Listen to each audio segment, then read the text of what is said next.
Hey, what's going on YouTube? Thank you for coming back to another episode of Scattered Brilliancy. My name is Travis, and I'm here to review Season 1, Episode 5, I guess, for the quad. This is the rape episode, part 2. Before I get into the review, let me first say that I will have some other videos coming. I know for like the past 3 weeks have been nothing but the quad reviews. It's because it's a lot going on right now, and I'll tell y'all about that another time. But I will be having regular videos up sometime soon for those who don't even care about the quad. So that's the first thing. Second thing is, am I the only person who's getting sick and tired of that commercial that plays in between the quad? That's is promo for another TV show that BT has about that black girl who's like a cop or something. She fights crime, because every time it comes on, I always just feel like it's like a blaxploitation film, and she's about to bust in there and be like, you drive turkeys, let me tell you something, I'm not gonna put up with your mess. You hear what I'm talking and saying to you? I'm Foxy Cleopatra, and I'm a whole lot of woman. That's what I feel like she gonna say. I just, it feels very Austin Powers Goldmember, very Foxy Brown. Is it Foxy Brown? What was her name? Who did Pam Grier play? Was it Foxy Brown? I think it was Foxy Brown. It feels very much so like that, and I guess that's what it's supposed to be. So anyway, let's get into this review. So the episode opens up with Nina Simone's "For Women" song, and it closes with that same song as well, even though there were 5 women in that montage type thing. And I'm not deep.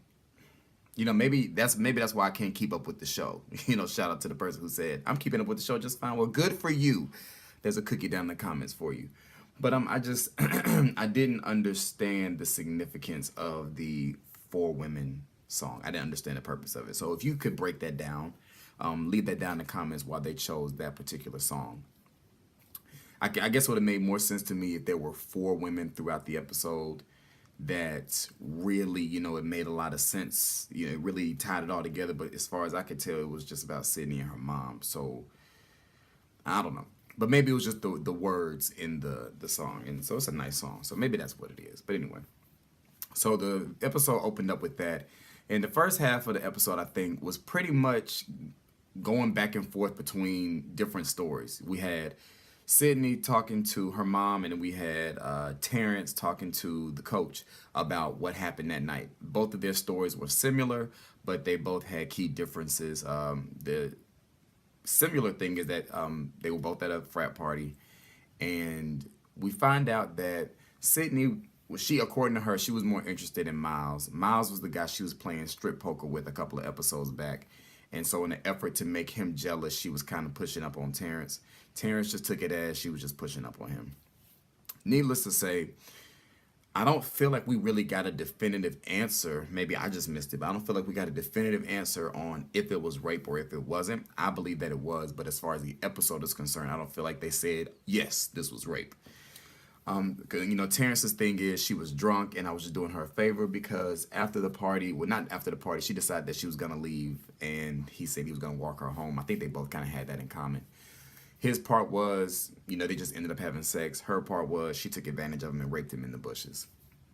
And then he carried her home, which, you know, doesn't really make sense to me either, but, you know, who knows. So that's how the first half of the episode started off, and let me look at the notes for everything else. Eva takes Sydney to go see a doctor, you know, so she can get checked out.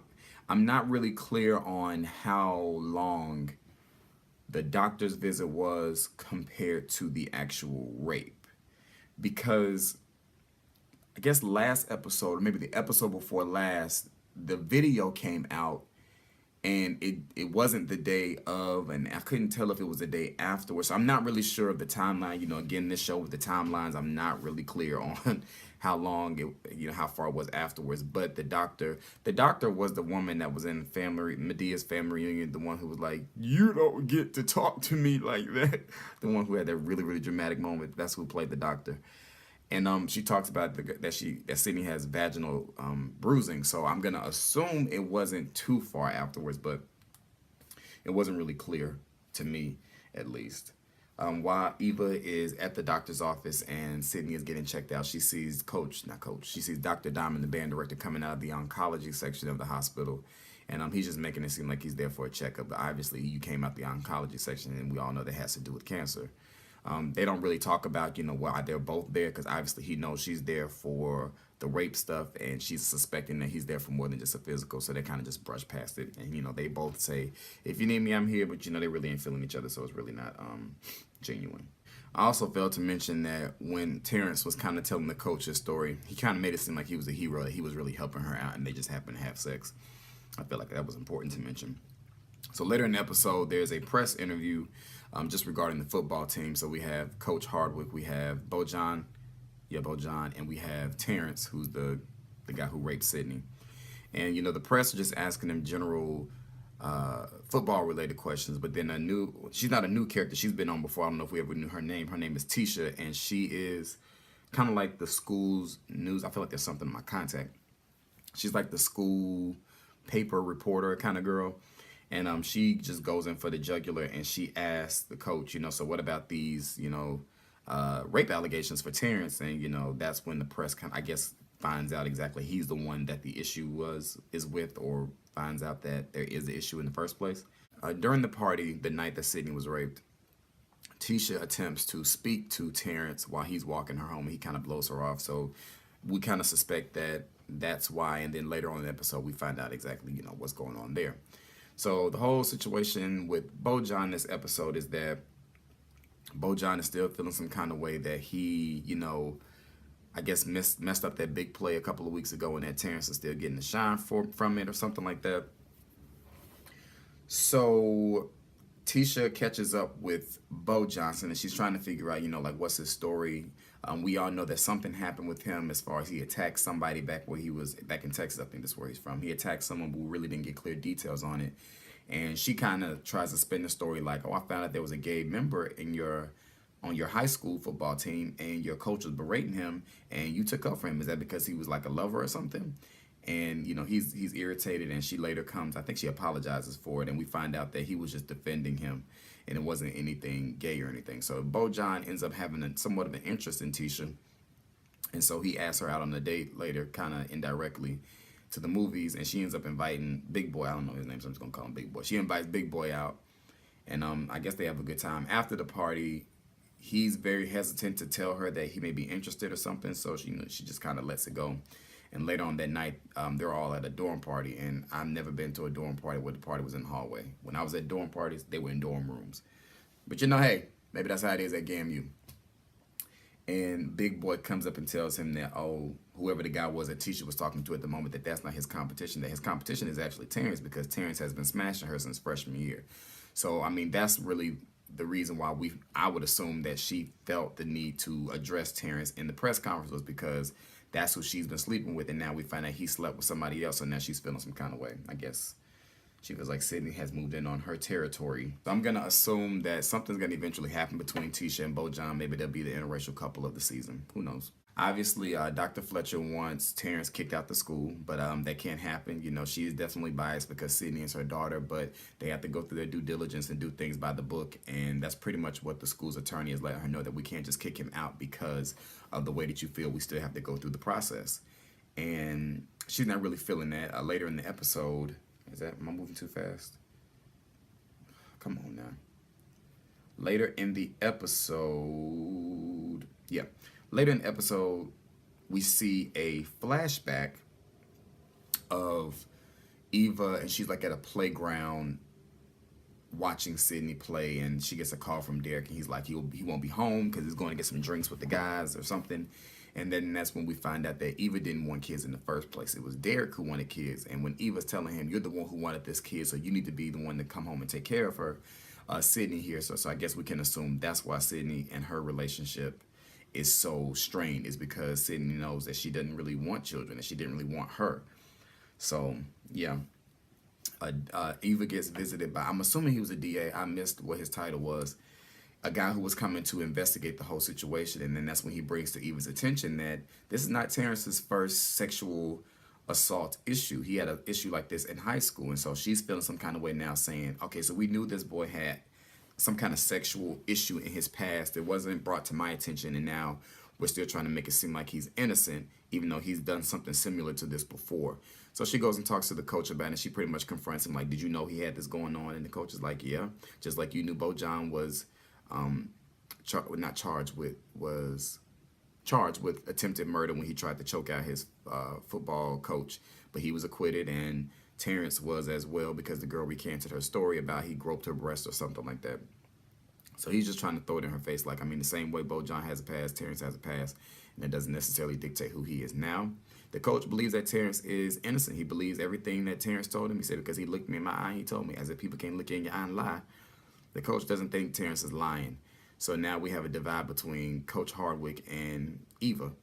So we'll see what happens there, because Eva told him to go to hell towards the end of the episode. And he was like, I think it's time for you to excuse yourself.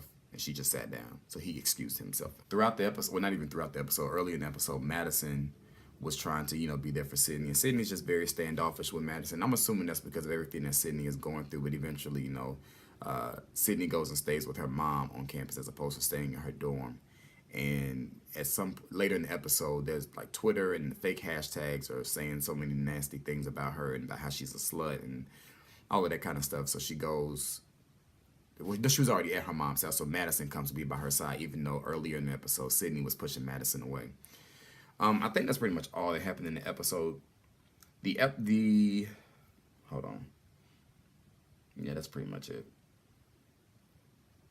Yeah, there's a protest. The girls are protesting Terrence. People don't understand why Terrence is playing. Oh, and also during the episode, there was a round table. I meant to mention that. There was a round table where they had several women and several men kind of discussing the tape and rape and consent and all of that kind of stuff. And pretty much every guy in the room that had a speaking role, aside from Cedric, really sounded ignorant and really sounded like, oh, she wanted it, she was asking for it, it wasn't rape, and all the girls were against it. So I thought that I get what they were trying to do, because that is the common thoughts of men. I would assume that when they see a situation like that, if she doesn't say no, that doesn't mean that she doesn't want it or something like that. So I feel like they could have gave Cedric a little more to say, to kind of be the opposing side to the way the other men were talking, but whatever. But I was just at least happy that Cedric wasn't one of the ignorant ones in the group. That was a good look for him. And he gave Noni a look, and I have a feeling something's going to end up happening between him and Noni. I wouldn't be surprised if they got together later on in the season. But as far as overall, I thought this was a really good episode. I thought this episode was, easy to keep up with. Me and my slow mind was easy to keep up with, and I thought it made sense pace-wise. You hear me talk about pace all the time, because I feel like that's one of this show's biggest downfalls, is its pace. The writing isn't horrible. I just think it's the pace of the show. This show it felt right. It didn't feel forced at all, because it flowed with what happened last week. So, I mean, if we could just continue going the way that we're going right now, this show is going to be excellent. But, as long as they don't get us next week and jump a month ahead, cool. It's just a little irritating at the same time, because, like I said, a lot of the storylines they set up at the beginning of the year, I kind of feel like at the beginning of the season, are kind of irrelevant at this point. We don't even talk about it anymore. Like last week, we had Ebony come back and say that she was staying there for a couple of days. We didn't see her at all this episode, so it wasn't really needed for us to know that she was coming back. Last week, we also found out about Noni being a snitch. Somebody, snitched that Noni was a snitch. Nothing happened with that, but I guess it's supposed to happen next week. So it's kind of like, you kind of have to wait and see. Are they telling you this because something's about to happen, or is it just useless information? Like, we still don't know what's going on with Madison's boyfriend. Who is he? Is he dead? Why was she calling him so much at the beginning of the season? Why are we not seeing her call him now? Those kind of little things. So yeah, we'll see. I'm still gonna watch the whole show throughout the whole season. I can't really say whether I think the show will come back for a season 2. Like I said, the show has great potential, so I don't see why they wouldn't bring it back. If they just clean up the writing a little bit, then it'd be cool. But that is my review for season 1, episode, I believe 5 of The Quad. Make sure you like, rate, comment, and subscribe. Send any emails you need to scatteredbrilliancy@yahoo.com. And you'll be seeing me soon with some new videos unrelated to The Quad. And I'll be talking to y'all later. Peace.